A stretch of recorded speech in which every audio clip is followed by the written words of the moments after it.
My parents tried to give my inheritance to their favorite daughter, but my grandparents had a surprising twist in store. Male 28-year-old comes from a family with a convoluted and long history of favoritism. My younger sister Amy, 25, has always been preferred by my parents, especially Dad, over me. Starting in our childhood, this partiality only got worse as we grew up. Amy was the golden child from my earliest memories. Our parents threw her an elaborate birthday party including professional face painters, a bouncy castle, and a petting zoo when I was 5 and she was 2. I had a store-bought cake and a little family supper for my birthday that same year. This helped to define the tone for years to come. The differences became clearer as we aged. Amy always received the newest toys, the greatest clothes and most attention. I recall saving months of allowance for a new bike when I was 10 years old. Amy wanted one too, hence she had a fit when she saw it. Rather of educating her about waiting or saving, my parents went right out and got her an even nicer bike than mine. Another arena where the bias was evident was school. Amy's parents attended all of her school functions, while they usually missed mine. I took front stage in the school play in 4th grade. I practiced for weeks, driven by great enthusiasm. My parents arrived an hour late on the night of the play, therefore missing my major scene. They were consoling Amy after she complained of stomachache. She was good later on, they had simply lost count of time playing with her. Regarding academics, nothing I ever appeared to do seemed sufficient. I joined the math club, often received straight A's in middle school, and even took first place in a regional science fair. Though my parents hardly noticed these successes, they gave Amy a celebratory dinner and purchased her a new phone as encouragement to keep getting better when she scored a B+ on one test in her weakest subject. In particular, high school was difficult. With an eye toward their approval, I put myself into whatever activity I could. Along with keeping a 4.0 GPA, I was editor of the school newspaper, debate team captain. Amy coasted through school, hardly keeping a C average, and spent much of her time hanging out with friends. I was chosen from our university as one of 2 junior-year applicants to participate in a famous summer program at Harvard. It was such an honor, and I felt great.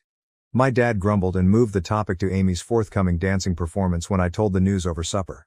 At least my mother remarked, "That's nice," but she moved on fast. My parents couldn't bring me to the airport on the night Amy's concert fell on the same day I was leaving Harvard as they wanted to see Amy perform. I asked the parents of a friend for a ride. Another agonizing experience was the college application process. I worked months on improving my essays, engaged in extracurricular activities, and SAT preparation. Several elite colleges accepted me and I was given a sizable scholarship to my ideal college. When I told my parents about this at supper, their reaction was barely passable. "That's good, but don't let it run to your head. College isn't everything," my dad advised. "Just remember about us when you're off becoming a big shot," my mother said. On the other hand, my parents were quite understanding when Amy barely passed high school and chose not to attend college. They admired her for knowing herself and for defying social expectations. Something they never done for me, they even paid for her a car as a graduation gift. Emotionally, this persistent favoritism suffered me greatly. Over my teens and early 20s, I battled anxiety and despair. Beginning therapy in college, I came to realize that my parents' actions were not my fault.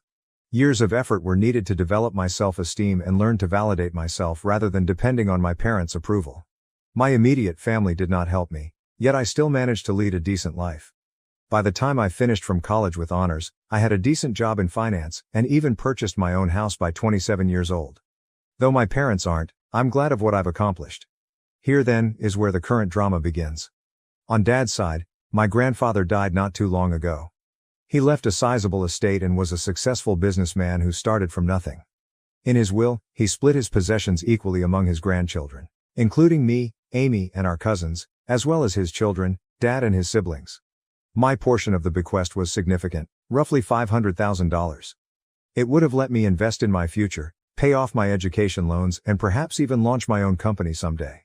This unanticipated windfall and the chances it could present made me happy.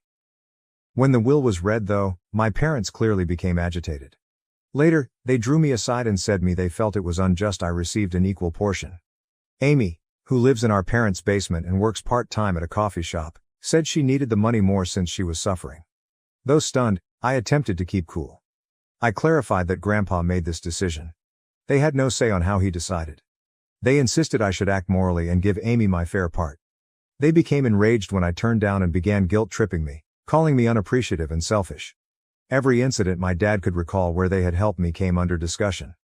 Though I worked part-time to help with finances, he emphasized paying for my medically necessary braces, buying me school supplies, the bare minimum, and allowing me reside at home during college. He conveniently forgot about the car they bought Amy, the many shopping sprees, and the fact they still support her at 2025. The matter got rapidly more serious. Acting as the will's executor, my dad chose to handle things himself. Along with her own inheritance, he declared he would be interpretation Grandpa's intentions and give Amy my whole part. He said Grandpa would have wished if he had known our unique situation. I was broken. This was not only obviously illegal but also a terrible reminder of how little my parents thought of me.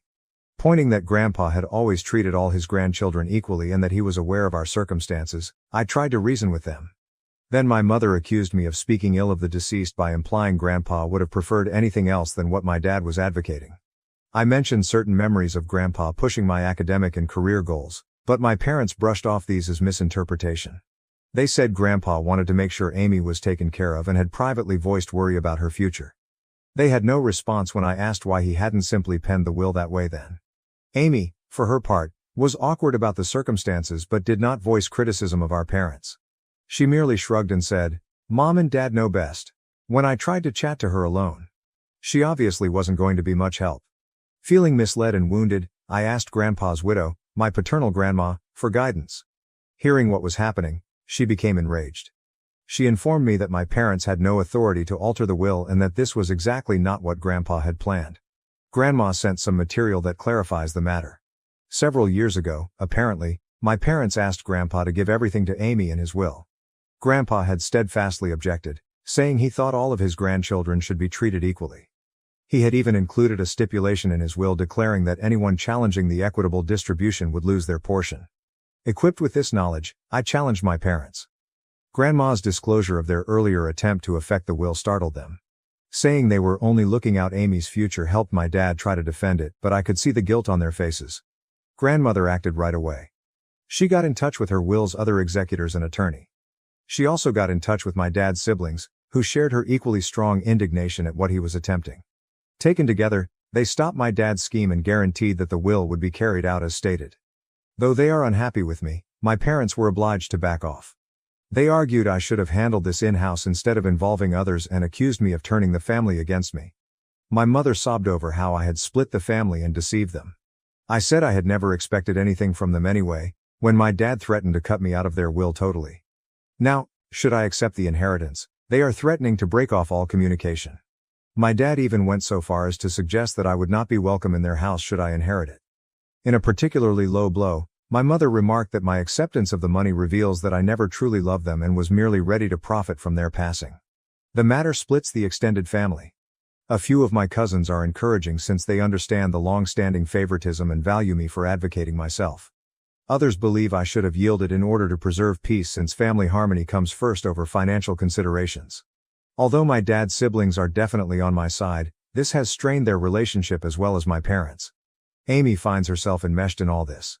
She confided in me privately that although she feels bad and didn't ask for this, she is not ready to challenge our parents. She's been trained her whole life to depend on them and seek their praise, hence I don't blame her totally. Still, a part of me longs she would help me just once. This circumstance has brought out a lot of past suffering and bitterness. I find myself remembering all the times I was passed over or discounted in favor of Amy, the birthday celebrations I missed, the school functions my parents missed, the successes that went unreported. This one occurrence seems to be bringing to a head a lifetime of unfairness. Though the whole affair has caused a great divide in the family, I am keeping my ground and want to take my inheritance as Grandpa meant. My parents hardly talk to me, and family get-togethers have grown awkward. I missed our monthly family meal last week for the first time ever since I could stand the cold shoulders and accusing glares. Though there is turmoil, a tiny bit of me feels empowered. I'm confronting the unfair treatment by my parents for the first time in my life. I'm declaring my value and refuse to be written off. It's both terrible and freeing at once. Though I think I'm in the right here, the family drama is draining me. Something I hadn't experienced since college, I have started having anxiety attacks once more.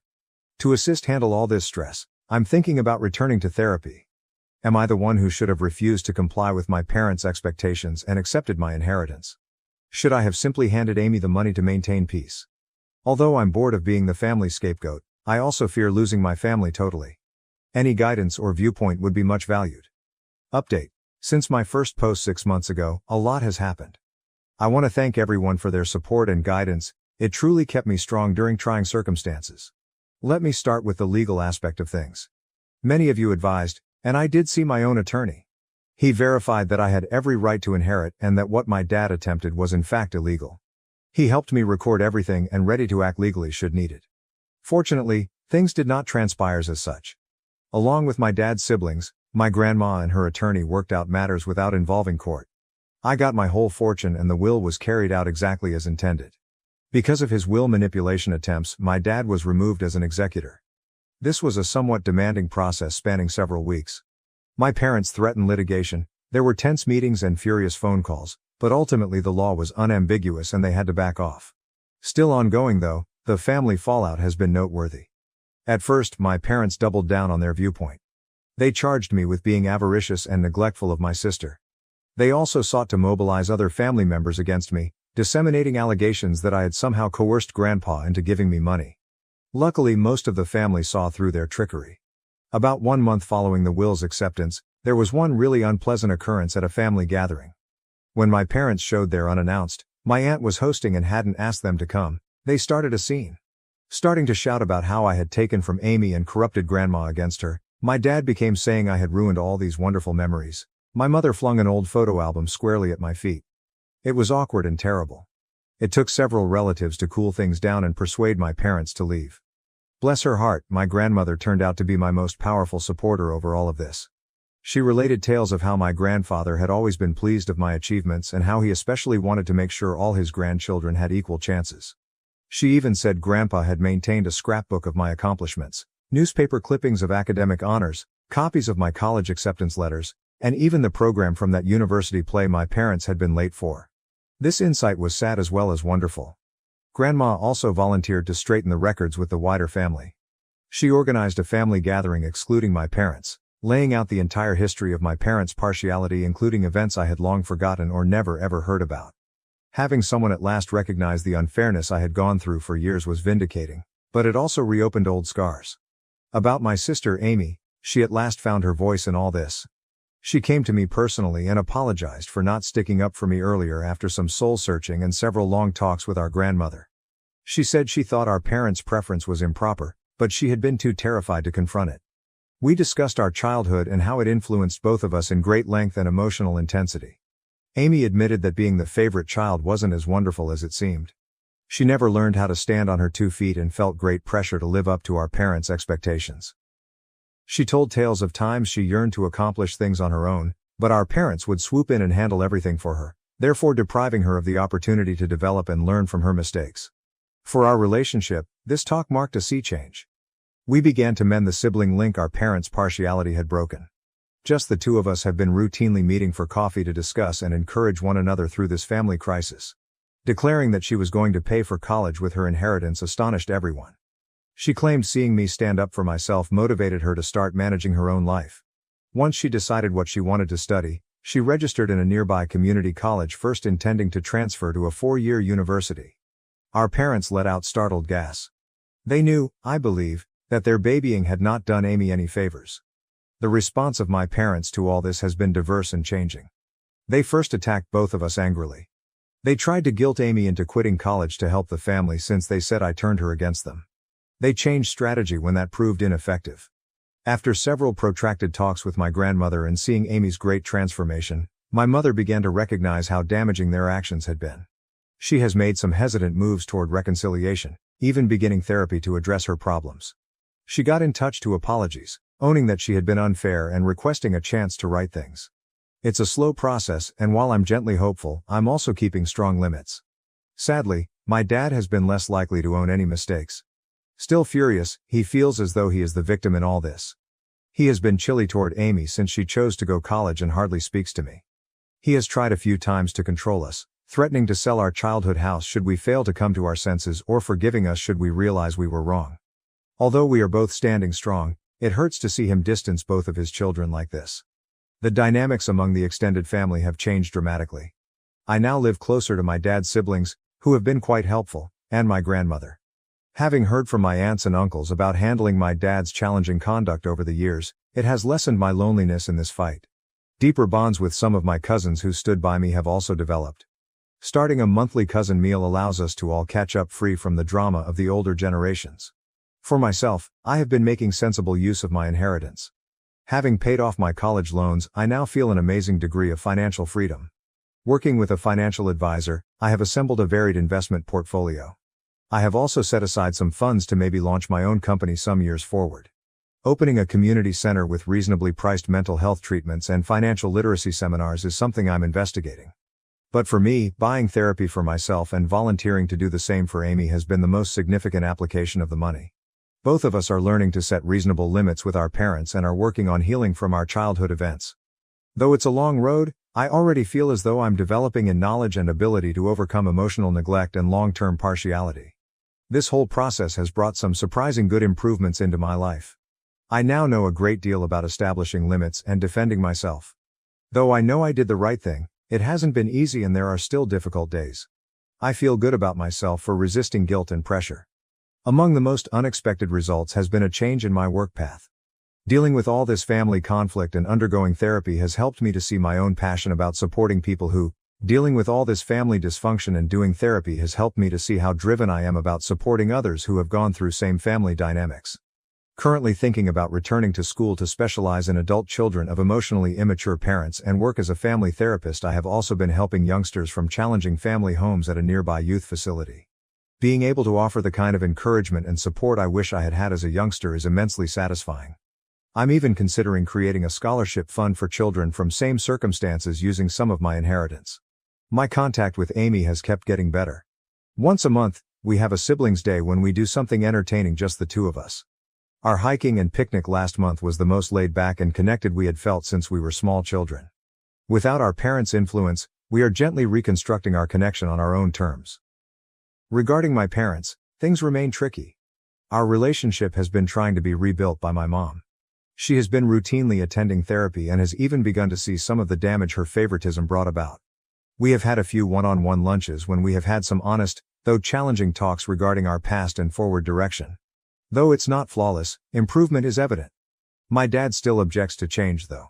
He still says he done nothing illegal and that Amy and I should be appreciative. He refuses to be in the same room with me, hence he missed several family functions. Though it hurts, I am trying to let go of my need to compel him to see things differently or control his reactions. For both Amy and me, Grandma now serves as a rock. She has been sharing additional tales about our grandfather and his pride of us for advocating for ourselves. She always supports justice and understanding, thus she has been a fantastic mediator in family problems.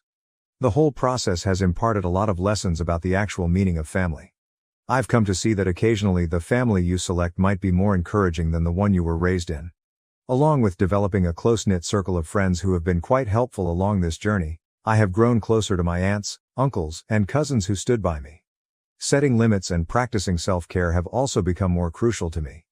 I'm growing better at saying no to circumstances that compromise my mental health, and I no longer feel bad about giving my personal well-being top priority. I was so preoccupied with trying to achieve my parents' favor that I had always put off investigating new interests and hobbies. To those in same circumstances, I would wish to advise: not let someone make you feel bad about getting what is rightly yours. Even if it generates controversy, it's reasonable to defend yourself. Though family dynamics might be complex, you are deserving of fair treatment. Remember, you never have too late to begin developing the life you are due. See a therapist if necessary. Surround yourself with encouraging people. And don't hesitate to establish limits. Who you are personally defines your value, not how your family treats you. I want to thank each of you once more for your suggestions and encouragement. It meant more than what you would have known during a really trying period. Although the road has not been simple, I am excited about the future and confident in self-assurance I have not experienced in years. Where this new chapter of my life will lead excites me, and I am resolved to stop the pattern of favoritism and build better relationships in my own future family. Regarding my parents, things remain tricky. Our relationship has been trying to be rebuilt by my mom. She has been routinely attending therapy and has even begun to see some of the damage her favoritism brought about. We have had a few one-on-one lunches when we have had some honest, though challenging talks regarding our past and forward direction. Though it's not flawless, improvement is evident. My dad still objects to change though. He still says he done nothing illegal and that Amy and I should be appreciative. He refuses to be in the same room with me, hence he missed several family functions. Though it hurts, I am trying to let go of my need to compel him to see things differently or control his reactions. For both Amy and me, Grandma now serves as a rock. She has been sharing additional tales about our grandfather and his pride of us for advocating for ourselves. She always supports justice and understanding, thus she has been a fantastic mediator in family problems. The whole process has imparted a lot of lessons about the actual meaning of family. I've come to see that occasionally the family you select might be more encouraging than the one you were raised in.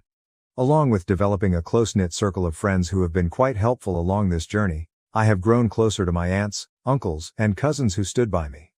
Setting limits and practicing self-care have also become more crucial to me. I'm growing better at saying no to circumstances that compromise my mental health, and I no longer feel bad about giving my personal well-being top priority. I was so preoccupied with trying to achieve my parents' favor that I had always put off investigating new interests and hobbies.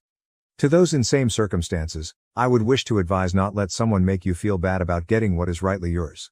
Even if it generates controversy, it's reasonable to defend yourself. Though family dynamics might be complex, you are deserving of fair treatment. Remember, you never have too late to begin developing the life you are due. See a therapist if necessary. Surround yourself with encouraging people. And don't hesitate to establish limits. Who you are personally defines your value, not how your family treats you. I want to thank each of you once more for your suggestions and encouragement. It meant more than what you would have known during a really trying period. Although the road has not been simple, I am excited about the future and confident in self-assurance I have not experienced in years. Where this new chapter of my life will lead excites me, and I am resolved to stop the pattern of favoritism and build better relationships in my own future family. Thank you for watching. If you haven't subscribed yet, please do so and hit the notification bell to stay updated with more shocking real-life stories happening around you.